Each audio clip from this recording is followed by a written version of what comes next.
Thank you for finding the NSE podcast on YouTube. To find links for our online hospitality security training, check out the video description below. Enjoy the Nightlife Security Podcast. Welcome to the Nightclub Security Podcast, a professional resource for the nightclub security industry. Whether you're a nightclub bouncer, guard, owner, or operator, this is the podcast for you. We're here to inform, educate, and entertain. Let's get started.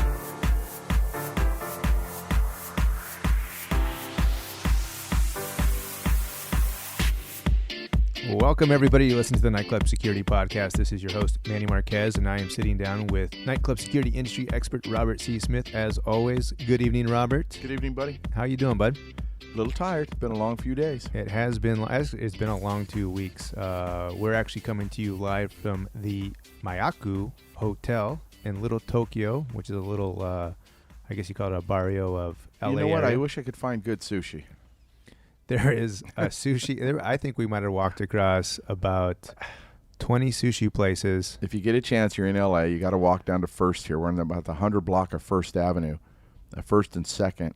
And literally, we're not kidding you, every other storefront is a sushi place. So, Robert, we've been here for 2 nights so far. And with all this great Japanese and sushi restaurants around, what are we? Wow. Good meals, huh? Good food. This has been great to eat at Quiznos, and then tonight at Johnny Rockets to get a burger and some fries. Yeah, so it's been, I don't know what we're doing in Little Tokyo without taking advantage of sitting down and have some good sushi, but instead we decided on Quiznos and Johnny Rockets of all things. Like I said, we've been pretty busy the last couple of weeks. We got to apologize to everybody for not getting out another podcast as quickly as we wanted to. And especially because we've got some new followers on Twitter. We've got some people that have downloaded our podcast in the last couple of weeks, and we meant to get this done. We've just been really busy. Yeah, so we want to get more regular with these podcasts, and we're trying our best, but again, we apologize. So let's talk about Las Vegas. It was a really great show. I think it was probably one of our most productive shows that we've had in the last, I've been helping you out for the last 10 years unofficially, officially for the last 2 years, and I really felt as if our time spent there was productive. We were focused on what we were doing, and I'm really proud of the work that we were able to do there. You know what was, for me, it was unique because although I did the same thing I always do, meaning I gave a seminar, I met all the people in charge at Nightclub and Bar, I sat on the advisory board meeting, we were in the booth, we sold some products, we met some new people, we attended a few of the evening events.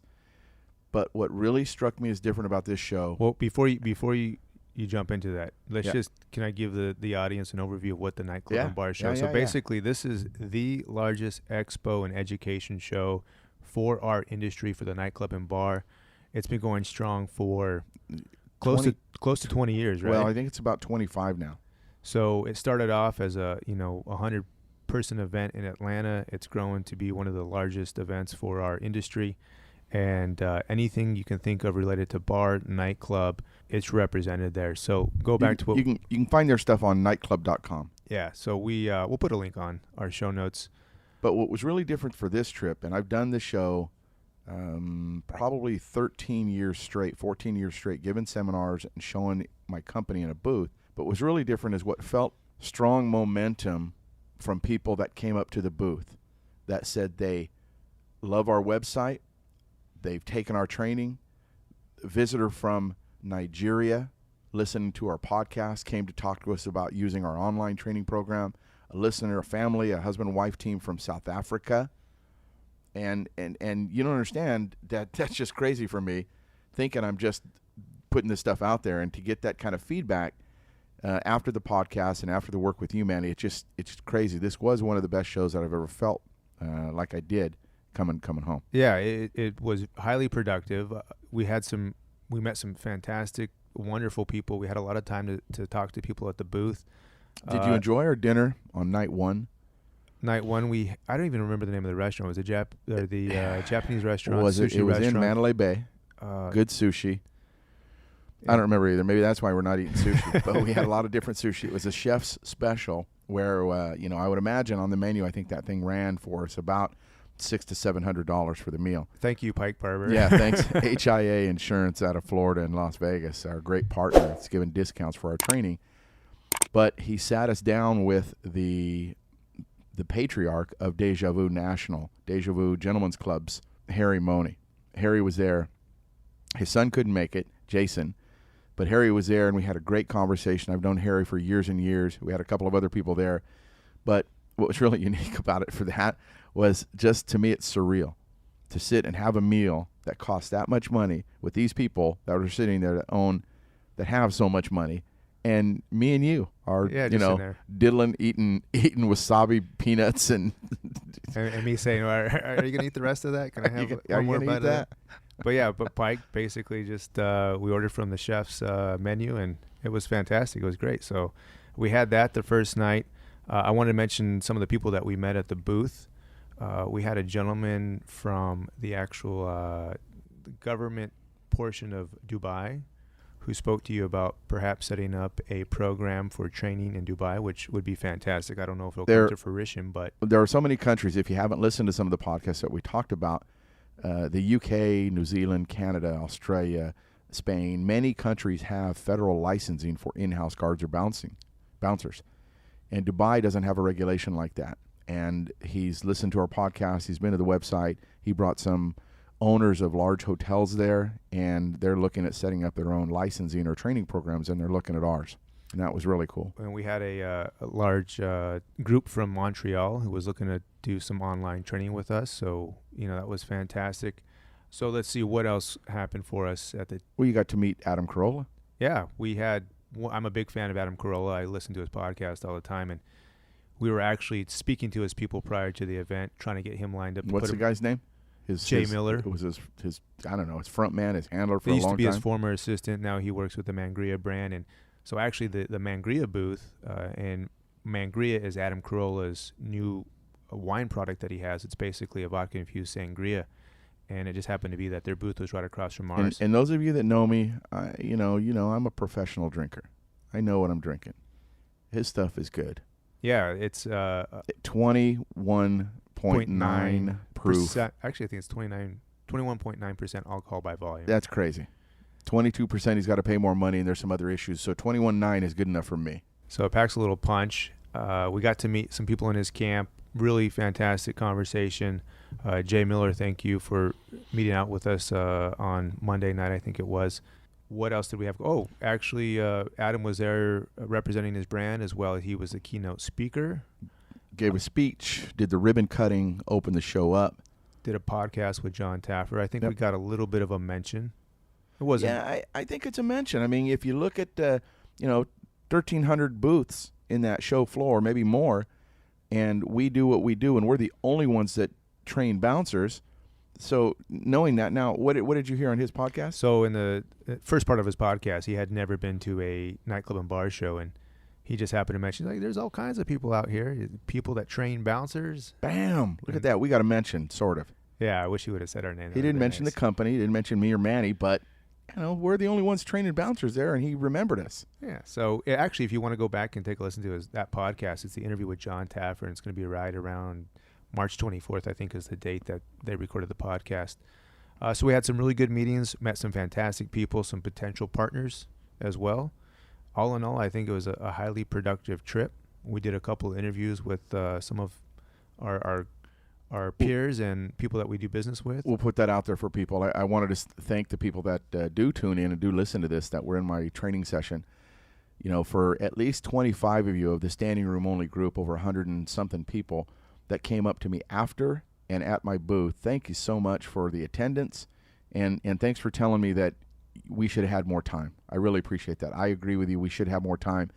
And trust me, keep tuned to both our podcast and our website and our calendar, because Nightclub and Bar, Kristen Santoro has told me we're, as the advisory board, there's going to be a little bit different speaking sessions next year for that show. And if you haven't gone, next year would probably be a great year to go, the way they're going to open up some of the educational sessions. And hopefully we'll be slotted for a little bit longer time frame. So on the education front, you gave your breakout session, your workshop. We talked a little bit about understanding. Again, our last podcast was part 2. Yeah. of the Understanding Legal Use of Force. Part 1 was in Bar Business Magazine, and Part 2 was our podcast, and Part 3 was that live session. Really kind of unique, and I still haven't, really fathomed all the points from that with what people said about reading the article, being at the session, not getting the podcast, having to go back and do it. But I like the way we did it. It was really well received. And on that note, we actually video recorded your session, which we'll be putting up. We have to do some editing, but we'll put it up on our YouTube channel. So, our listeners. We may break it down in a couple of pieces, or 3 or 4 or 5, 6, maybe 10 pieces. I don't know. The way it videoed was, we kind of did something funny and off the cuff, unique, using GoPro, and we'll see how that ends up. So yeah, we'll be working on that. Let's see. And what are we doing here in LA? PSO, California PSO, training again. Actually left Vegas, came home for a couple days, had some attorney work to do, working with attorneys, plaintiffs and defendants attorneys. I was in Washington training for a couple days in Kennewick, Washington, at Jack Diddley's up there, a beautiful little venue, kind of unique, old school, and back for just 2 days and up here in LA. Yeah, and it's been a while since we've been back on the road for the California PSO, but I always enjoy coming out and doing these things. And the best thing about coming out and doing a PSO course or being on the road with you is just, I love watching the students' reaction to the program that we've put together. It's hard for me to sit down in the back of the class and do work because I get engaged again. I see you do that all the time. You'll be typing, and I'll mention a topic that you might have not heard in 7 years, and all of a sudden you're done typing and you're almost standing up, wanting to get involved or just listening, and it's really cool because I see that when you do get engaged. Well, and another cool thing is to be able to watch the reactions of the students, because I think when people come to these trainings, there's always that reluctance. It's on-the-job training. Or not on-the-job training, but it's training for your work. And whenever you hear something like that, there's always like, I got so many things to do. But once we get them in the classroom, once we're able to engage them, once the information starts being delivered, it really is enjoyable to watch them grasp it and to get it. Participating in this PSO course, a few great venues. Thank you. Loaded Hollywood, which is our host venue. Franny, who's the GM there, has been very hospitable and setting everything up for us. I felt bad for him when he told us his schedule.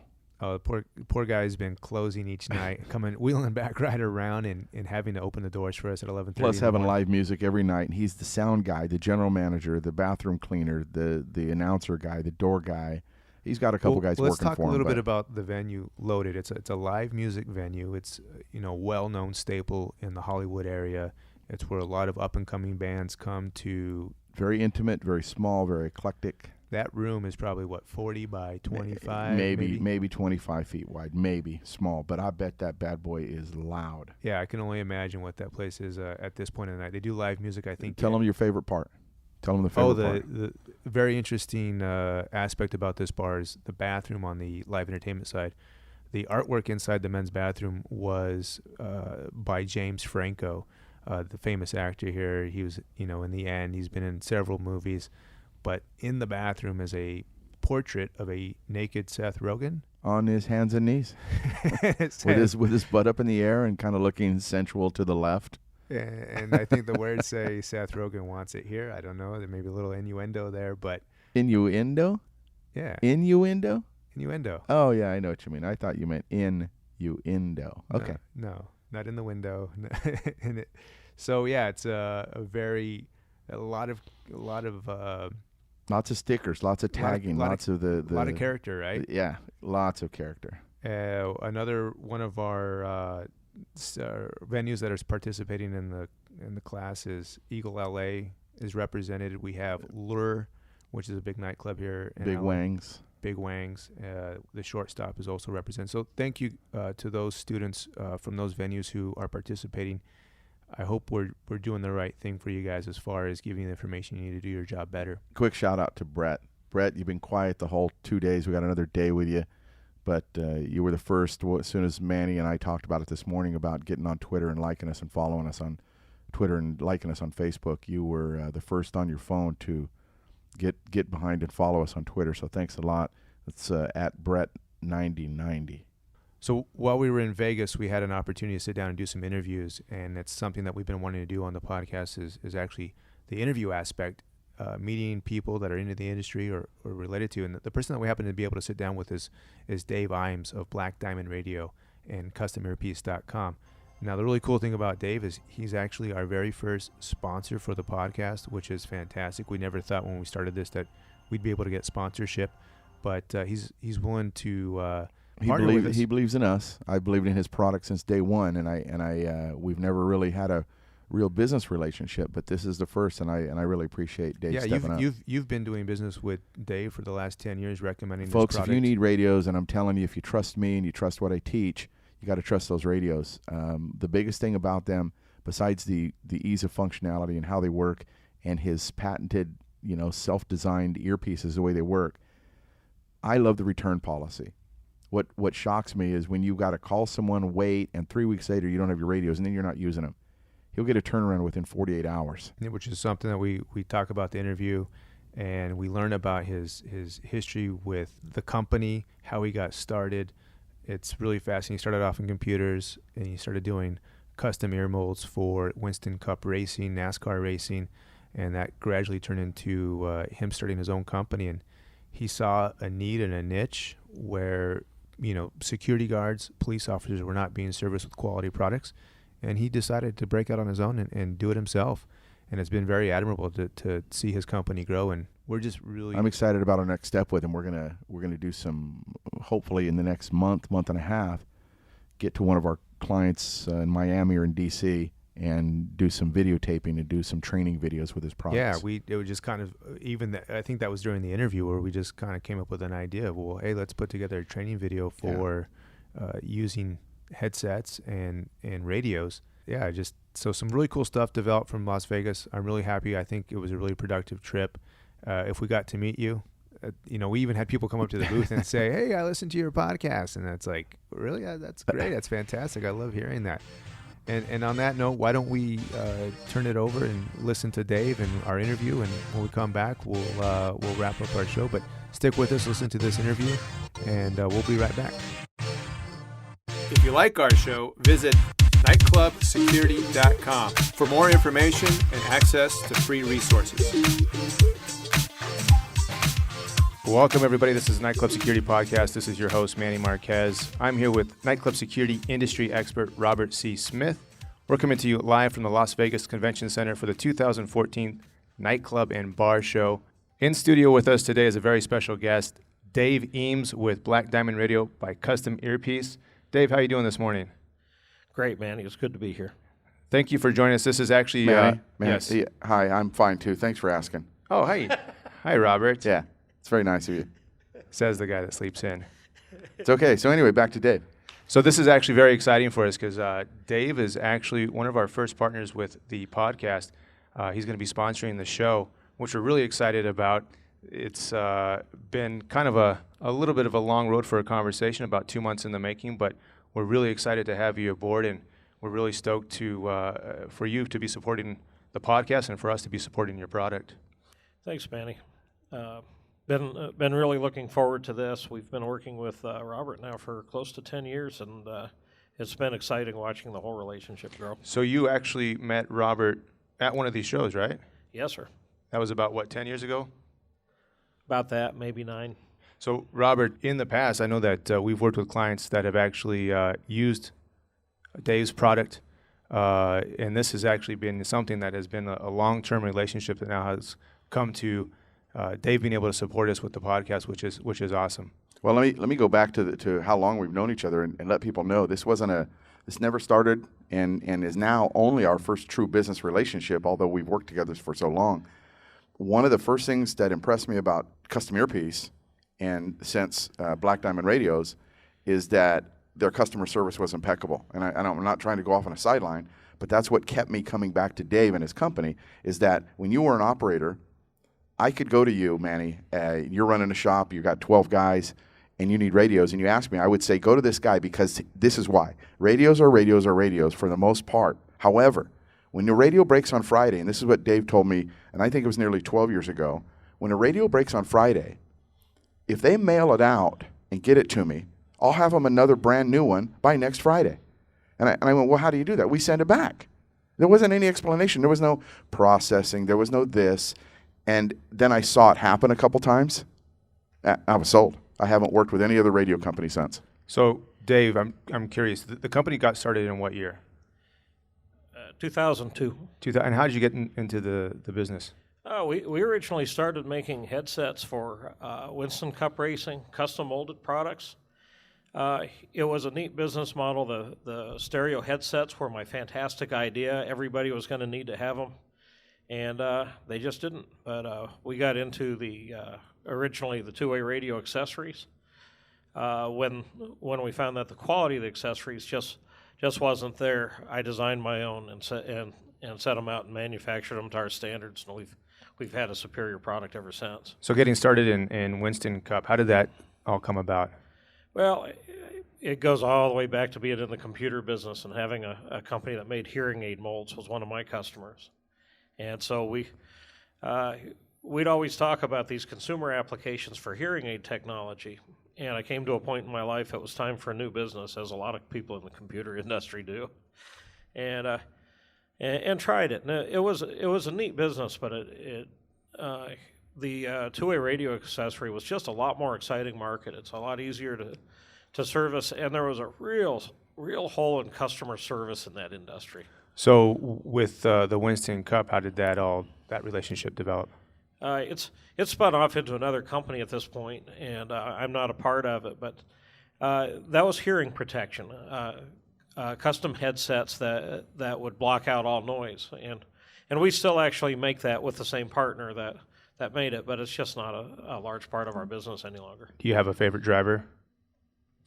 Junior. I knew this was coming. Probably 7 years ago or so, Manny got me interested. Manny and one of his assistant general managers years ago got me interested. Mark Mendigo. Mark Mendigo from Henry's Pub in San Diego. Hi, Mark. It was really funny that these guys were so involved. And when you said how you started, I knew he would go there, and we would go right where we're at right now with, fantasy NASCAR. Who's your favorite driver? How'd you get into that? Because it is kind of fascinating because of the popularity of NASCAR. You know what I love about a NASCAR race is a lot of people don't get it until you've actually gone to a race. And if you ever had the opportunity to sit in turn 3 on the restarts, is when you really solidify what an awesome sport it is. Well, Dave, are you a NASCAR fan, or is it just something you got in for business? No, I'm a fan. I've been a fan my whole life, but I have to say the loss of Dale my interest isn't what it was before that. I was a Dale Earnhardt lover. Yeah, my dad he used to work for GM Goodwrench, so it was a natural, as a child, rooting for Dale Earnhardt, and then of course his son. But I like Carl Edwards as well, even though he's Ford. Yeah, I started out as a DW fan. There was nothing like a guy who'd get on a commercial and say, "Watch me win at Bristol this weekend," and then go win the race, and nobody knocked him off the track. So from NASCAR, then how did you get into the whole radio where we are now? Well, we were making custom molds for police officers, and what I found was that the police officers would get these accessories from the biggest company in the whole wide world. They have a great big M as a logo. You may recognize that. And whatever Wait, we shouldn't say their name? We shouldn't say their name? I don't know. No, let's not do it. Yeah, let's not do it. But whenever they'd get in a fight or something, the cop would break their thing, and that company would say, "Oh no, that's abuse." And I just couldn't see where a police officer getting in a scuffle was abuse. And so that to me was a quality problem. When we started manufacturing our own to get rid of the big box of broken earpieces, what we did was we set a policy: if you can break it, I'll replace it. And so that's been our policy with everything for a while. And one thing, Robert actually got one thing a little bit wrong.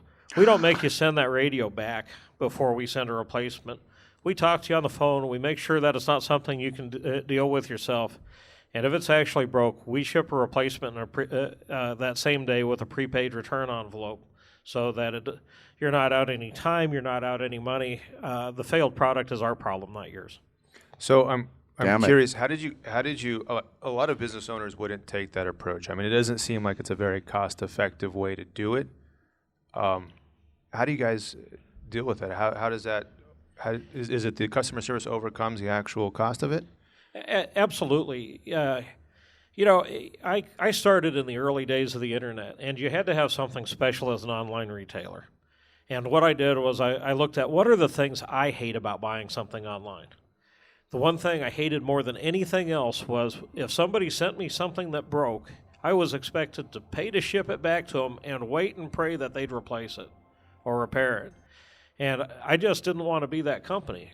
And what we found is we don't have to be that company. It really isn't that expensive. What we do is we take that radio and we refurbish it.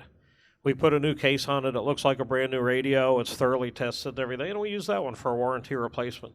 So the cost is minimal, and the improvement to the customer service and to my customer's experience is just amazing for that money.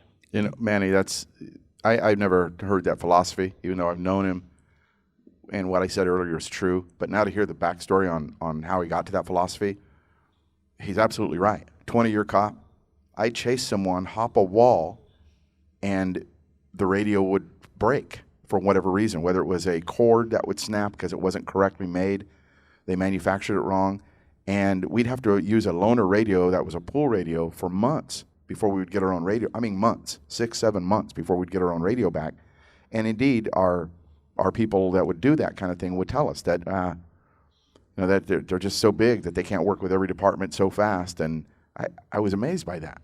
What I like about it is I like the idea of it's the right way to do business. You know, it's a higher level of service that people really gravitate towards. That someone like me would gravitate towards a business like that because it's the right way to do business. And a lot of times I think when you deal with online retailers, you kind of feel like another number, and it's not really much about the customer service aspect. So I like the philosophy. It bodes well with what Robert and I do, and quality and service is what we're about. So, you know, it's a nice match that we're now working together in this manner. I'm curious, so now that you went through the ear mold side of things, how did you get into sort of industry-specific niches? Well, Nightclubs actually started with a company that's a competitor today that was a supplier at the time, saying, you really should go to this show. And that was where I met Robert, and I was selling their products. And quite frankly, when I started seeing some quality issues and everything and not getting the response I wanted, that's what sent me to making my own, designing my own, and making my own. It was a really good decision. The company's grown so much since then, and then it was the same thing with radios. Our customers said, wow, you do such a great job with accessories. I wish we could buy radios from you.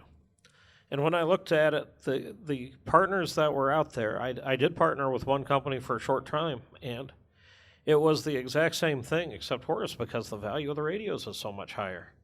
So when we started having any kind of issue, and I won't even call it quality problems so much as, you know, if they got broke, there was just nowhere to go and nothing to do. And I just can't see selling someone a new $250, $300 product every time one of their guys gets in a scuffle. It's just not... It's not the right way to do business, and it's not when I was in the computer industry, I always had a saying, and it was, when you hire us, you don't have computer problems, we do. And I like to take that philosophy to the radio business. If you deal with us, you don't have radio problems, we do. All you have to do is contact us to let us know what our problem is, and we will solve it for you. And so the actual online store for Black Diamond Radio is customearpiece.com, correct? Exactly. And you guys have had the online site for how long now? 13 years. 13 years. When it came to the radio, you know, working with the previous manufacturer that you did, and you were looking at the quality issues, what was some of those issues that you were seeing? The number one is batteries, and batteries are a challenge for all of us. Lithium batteries are expensive. They're very picky. They have very small differences in voltage. And then the pilots don't want to fly them. You know, they've started fires in airplanes. And so it's always my challenge to keep the highest quality battery. If I have had a problem in any of my own stuff, it has been battery related. We work really hard on that. The other things are simple things like knobs and controls and everything. The radio we're selling now, it's a third generation, and it's extremely hard to break, and it's waterproof, and we've basically gone. We're talking about the CE 450. We are the CE 450, and going through the 3 generations, we've basically gotten to a radio that's of the same quality standard of an $800 or $1,000 radio, except it's still in that $250 range that the competitors, which is awesome, are actually cheapening their products at the same time that we improve the quality of ours. So now that you, with the online presence, are you guys selling worldwide now? We always have, especially in the accessory business. In fact, the World Court uses nothing but custom earpiece. Oh, wow. Earpieces, and we are one of the largest sellers in Europe. That's awesome. And the radio side of things came about what year? I'd say 2005 for someone else's radios, 2007 for making our own. And how was that process and being able to, I mean, it sounds like a pretty big undertaking to be able to produce your own radio.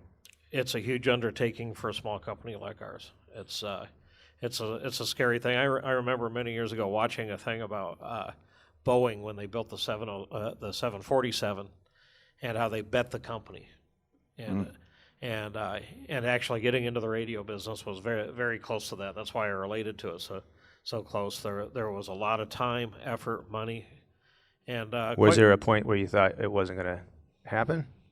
No, I don't. I really don't go through anything that way. I go through life assuming that if it's going to work out, it is. Yeah. As long as you keep moving forward, right? Keep moving forward. You do not let the little potholes and bumps make big changes in how you work. So Black Diamond is the name of the company and the name of the radio. How'd you guys come up with that name? That's a really funny story because my great uncle was a machinist. And I have his Social Security card. They actually put the name of the business you worked for on your Social Security card. Oh, wow. back in the 30s, and it was Black Diamond Machine, and I really like the name. It says durability and toughness, and it also says luxury and quality. It is a good name. It's a great name. So not only do you do applications for nightclubs, you're also in a lot of specific niche markets. Can you tell me a little bit about that? I can. Some are a real surprise. We are actually a really major player in dental offices. And, you don't immediately think of radios and earpieces for dental offices. It's not, but it's a fantastic application. And that was another case very similar to what we've done with nightclubs. As we started out 10 years ago with a dentist using our earpieces, and they were using consumer radios that didn't have the necessary quality. They were too big. It wasn't really legal to use consumer frequencies for businesses. And so, again, we developed the smallest, lightest industrial two-way radio on business radio frequencies. And the application is in the dentist's office for the assistants and the dentist? Yeah, just I love the way one of them summed it up is now we work as a team. Good communication in any application will really do a lot for teamwork, and you really see it in those offices. Veterinary offices are another big growing market for us. And hotels. Later this year, we will be the first American company probably to introduce a 100% Motorola turbo-compatible digital radio. And that's targeted strictly towards or mostly towards the hotel market, which is buying these very expensive radios that they were sold en masse at big discounts, and now every replacement radio costs a fortune, and we're actually licensing the technology to have a 100% compatible radio. That sounds very exciting. I had a question for when you said it's actually illegal to use a consumer frequency for an industry. So that should be something that nightclub owners and operators should be aware about, correct? Because the application is different. Absolutely, and every now and again we'll see a nightclub or especially restaurants that are using those, the talk about radios, the consumer radios you get from Bass Pro Shops, and they're strictly not supposed to be doing that. Most don't do it for very long because what they do is they learn that the quality of those consumer products just isn't good enough to use in that application anyways. Doesn't withstand the day-to-day operations. No, it really doesn't. So in addition to the niche markets, What are some of the other changes specifically for the nightclub industry that you've seen? Is there any trends happening? Is there? Well, let me ask Dave real quick. I'm online. Someone just sent me a question. They asked, using the radio, is your radio using it any different than any other radio they've used? Meaning that holding it close, holding it far, close to the mouth, far away from the mouth, is that going to change, or does your radio do something different? Actually, that's a great question, and we pretty much assume earpieces. So I'll start with just one little thing we do is we have it so that when you change a channel, it announces the new channel into the earpiece, so that you don't have to look at the radio. It's specifically designed to use with earpieces. That's a great idea. Yeah, but the answer to your question is we have a couple models. We have a model very specific for nightclubs. It's a high noise model. I do a whole bunch of filtering of frequencies outside of normal voice frequencies to get rid of as much of the outside background noise. And then the next thing is I use a very directional microphone. And the trade-off for that is to use that microphone, you really do have to use it correctly. It's talk 2 to 3 inches from the microphone. Try to talk instead of yell, which is hard to do in a really loud environment. But if you do that, you end up with absolute crystal clear communication. Now, the less selective, like we would normally sell to law enforcement, they pick up voice from 6 or 8 inches. They pick it up through clothing fine. They're really great unless you're in a 110, 115 dB environment. In fact, I even recommend that for instance, churches, which are a pretty loud environment, but it's still not that nightclub, That noise level. Yeah, that noise level needs some special techniques, and I never recommend using a radio without an earpiece in that environment. It's you're not going to hear the radio, and nobody's going to hear what you say. The microphones and radios really aren't designed for that. Great. So going back to the previous question, what are some of the trends that you've seen within the industry as far as use of radios? I think mostly the first thing is I've seen more and more people using them, and also seen more and more people get away from them, because if you buy the wrong radios and the wrong earpieces, you get no communication, and the result is a guy with a flashlight hanging over his head, flashing it to through the entire club, which may get the attention of the rest of the security staff, but it also gets the attention of the person that he's talking to, and it's almost like a sign that says, "Hey, you, get violent now before the rest of my help gets here." Yeah, it's especially when it's that very frantic, waving back and forth. Well, I've seen that before. And to piggyback right into the training that I give, one of the phrases I use constantly is, when there's no reason to hurry, don't hurry. And the majority of the times when there's a reason to hurry, you're going to run there and you're going to scream, you're going to do the best you can to get to that active fight. But what you're talking about is so important, meaning if I don't have a reason to hurry, sit back, get on my radio, notify my team, relax, speak calmly, even in a loud noise environment, so my whole team knows what I'm doing before anybody else does, including the door staff, so they can hold the door. Exactly. In fact, one of the things I recommend, and it's something that we designed very specifically into our radio, is a lot of radios, when you plug an earpiece in, the only push-to-talk that works is the one on the earpiece. We designed our connector so that the push-to-talk on the radio still works. Oh, that's awesome. That's great, because I've had the other radios, and sometimes you just naturally go for your hip to press that button. Yeah, and Manny, the really important thing there, though, is it's a good defensive posture to reach down near your hips. B, you can be talking to somebody, reach down there, key up that microphone, continue the conversation. He has no idea you're asking for help. The fact that you're on the radio and you're talking to this guy, that conversation is being broadcast across the radio, is telling the rest of your team, hey, let's all kind of get over towards this area, because I think Robert will tell you, if you have an overwhelming show of force before there's an incident, the incident usually doesn't occur. Well, what you just described is a police tactic, and I don't know if you know that. Did you know that? What you just described about standing there holding your mic open? I did, because you get into one of the things that I love the most about my business. I still answer the phone fairly often, and I speak to those officers. I talk to them about what they actually do and how they use my equipment.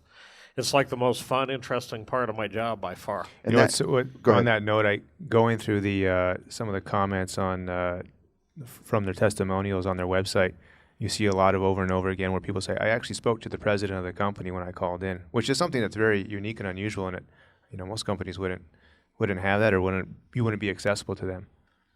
Yeah, I love it. It goes back to the early days. I'm pretty busy nowadays. The company's a little bigger, and I'm not the guy answering the phone every time like I was at the time when I met Robert. But I answer at least 5 or 10 phone calls a week, and it is by far the most fun part of my job. That's awesome. I want to go back to when we were talking about trends in the industry, and you mentioned something about companies or venues will go ahead and make the purchase, make the investment to get some radios in. They'll use them, they won't be the right radio, and then they'll get discouraged, and they'll just scrap the whole idea of using radios, which I've seen time and time again. I've actually worked for venues to where, it wasn't a practical application, they weren't comfortable to wear, nobody would use them, there wasn't a proper system for checking them in and checking them out, they'd get lost or stolen. So next thing you know, management is just scrapping the whole idea, and they're going back to flashlights and hand signals. What are some of the recommendations that you give your clients as far as overcoming those challenges? Gosh, Manny, you just described one of my biggest failures in my job. For years, I've been saying I need to do a video on A, using them in the nightclub, and B, on taking care of them. I think one of the biggest things I see is a frustration. When you start talking about that frustration is somebody's in charge of the radios. And what happens is somebody just hands them a radio, earpiece, the whole setup, and says, this is broke. Now, it might have just not been put on the charger that night, but he just throws it in a drawer. Then we get a call, a few months later, all of the radios are broke. And I can remember a customer in Atlantic City. I actually went up there and I went through the stuff. And what I found was actually one failed earpiece. And in the whole lot. In the whole lot. And it was a bunch of stuff that they thought was broken. So I started out by saying that one of my failures, we really need a video on how to take care of radios, but it's actually very easy. There's a few little things you test. We have fantastic technicians that answer the phone, and when you call, when you have an issue, so the number one thing I encourage is if you have an issue, you call us immediately. You don't wait until you got a drawer full to deal with, because then it seems overwhelming. And that's another good thing about your business is when you call during business hours, you're actually going to speak to someone. Live human. I literally do not have an auto attendant. We do have an answering machine that answers after hours, but from 9 to 6 Central Time, a live human, generally a knowledgeable one, will answer the phone and either be able to solve your problem or transfer you directly to the person who will. So let's go back to recommendations for companies to overcome this. So you said a video. Maybe there's some chance in the future that we can maybe do a video with that. Yeah, I was thinking the same thing. Absolutely, that would be. I think that would be a great thing for both of us. And the other thing is the very basic training about how far from the mic to talk. Try to just talk instead of listen. Things that are part of Robert's training, which is to just key up the PTT on the radio instead of on the earpiece, so that nobody knows what's going on, that you're actually in the process of asking for help. Well, and there's another reason, and I don't know that you thought of it, but I think of it a lot when I review civil liability cases, and I teach operators and workers, it's sometimes best not to have something than have it and not use it. So here's a large venue in D.C. 7 months earlier, they all had radios. 7 months later, they don't have them. Oh, what do you know? They do have them. They're in a case, in a closet, charged, ready to go, but no one uses them.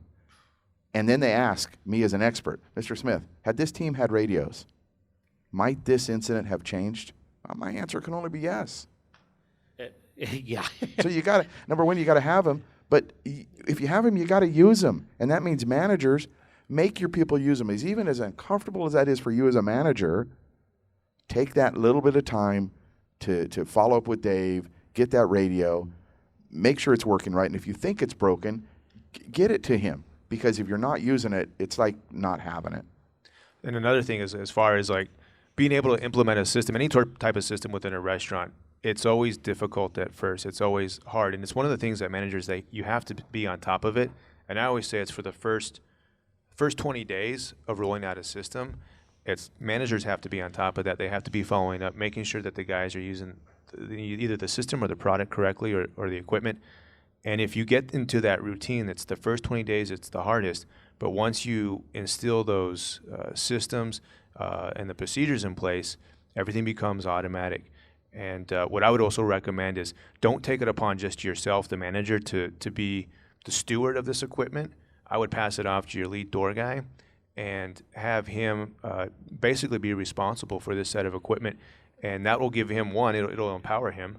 And also, two, it'll take it off your plate so you don't have to worry about it. Yeah, those are super recommendations. You're doing my job better than I am. And you actually mentioned another thing that's really important that I hadn't, which is labeling them and issuing them. Yeah. It's amazing how many fewer problems there are when somebody feels responsible for something. I mean, my warranty is absolute. If it fails, I'm going to replace it. But it's extra effort on your part and on my part. And if you number them, issue them, you're going to get a whole lot less of issues and problems. Yeah. Do you have anybody in particular in mind, a certain client that when you walked into their place and the way that they had their systems in place that really impressed you, that it was the right way? I can think of one in the hotel business, especially, which is amazing because they have 400 radios at the Sandestin Hilton, and they're extremely well organized, as you can imagine. So probably a check-in, check-out process. Check-in, check-out, and an exact location for everything. And actually, in our industry, in Atlantic City, that customer was Cuba Libre, and after we spent a little bit of time going through it, they had a great system and have virtually never had a problem since. They've been with us for like 7 years. I'd like to talk about the one specific product that we've had conversations about specifically for our industry, and that's one of the radios that you carry, which is the CE450. You said that's third generation? It is. And what makes that one radio the best radio for that particular application for nightclubs? It's bulletproof. Man, is it a tough radio. It's up to IP67 standards, so you drop it in the wash sink, it doesn't fail. You drop it from 20 feet, it doesn't fail. So it's water resistant. Yeah, water resistant, extremely shock resistant. It is, like I said, it's the quality of construction of what you used to use in the field, Robert. Right. And I think you'll attest to that. You had one in your hand a few weeks ago or a few months ago, didn't you? Yeah, absolutely. Yeah. So another great thing about that particular product is you actually have a 2-year no questions asked warranty on that, which is basically if you can break it, we'll replace it. Exactly. I like saying that as my little joke soundbite, but it's exactly what we do. And I actually got one that was run over by a car back once, and it literally is, if you send me enough pieces that I can recognize it, I'm fine with it. Which is pretty. I mean, not that that's a challenge. No, I mean, but I mean it's a great benefit, and it's a great reassurance that when I buy this product, you know, if you're in tough situations or if you damage or break it, Dave and his company are going to replace it, no questions asked. In memory, other than the car, was there any other one that you got back that was notable, or you guys around the shop looking at it saying, how the hell did this happen? Actually, there's one that's fairly common, especially in the dental industry, which is dropped in the toilet. And they'll actually send it back? Yeah, and it's like, yeah, tell us what happened so that we won't try and fix this one. Just go ahead and keep it? Yeah. All right, so Dave, for the podcast listeners that are tuning in right now, they can find your product at customearpiece.com. And also we have your banner on our homepage and our show notes. So if you're looking to get into radios, or if you have questions, what we'd like for you to do is go ahead and call Dave's office. You have the 1-800 number? I do. It's 800-711-7317, and it will be answered by a human during business hours.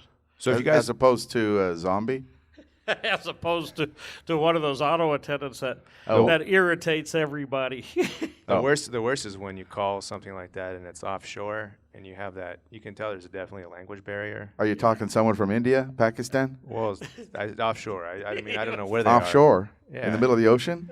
No, you're talking foreign radio or foreign telephone people, you hit a button with I've me, actually Manny. gotten so frustrated that I've hung up and I called again, and then. Hope But it's a different accent.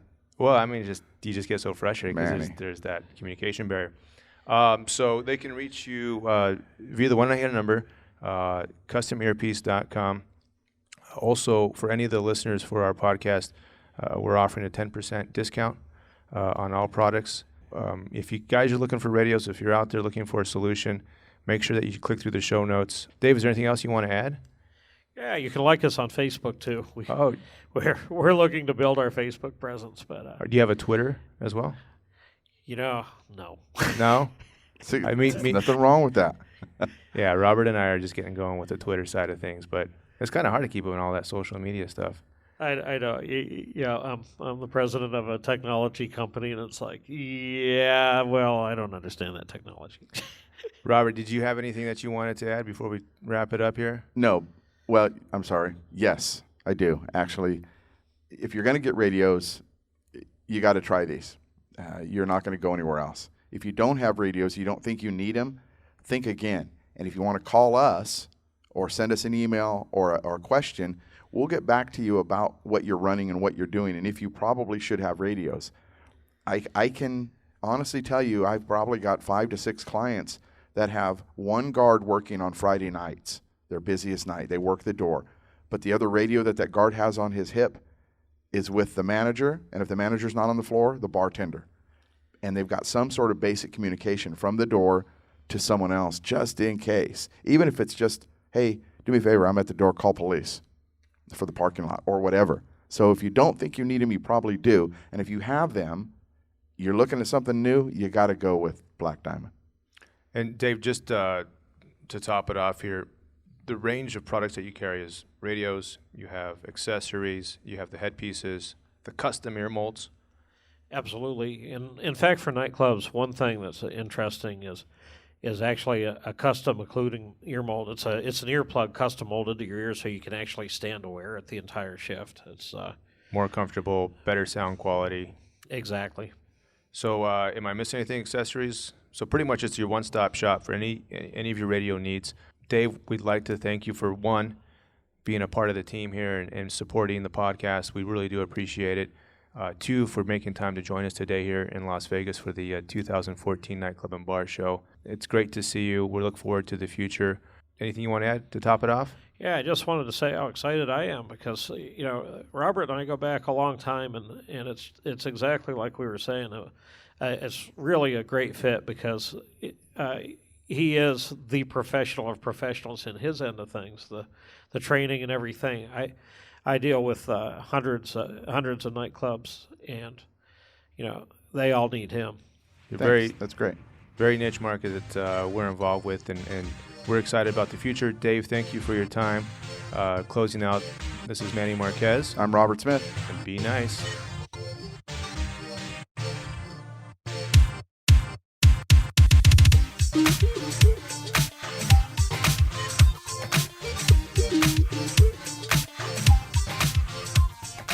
Welcome back, everybody. Again, that was our interview with Dave Eames, President and CEO of Black Diamond Radio's CustomEarpiece.com. Dave, we really would like to thank you for taking the time. I know it was a busy week, but taking the time to sit down with us and telling us a little bit about your past history with developing the company and what you're doing now and the products that you offer. And folks, you got to take my word again. If you use radios and they're giving you any issue whatsoever, go to Black Diamond. Go to customearpiece.com, get some Black Diamond radios.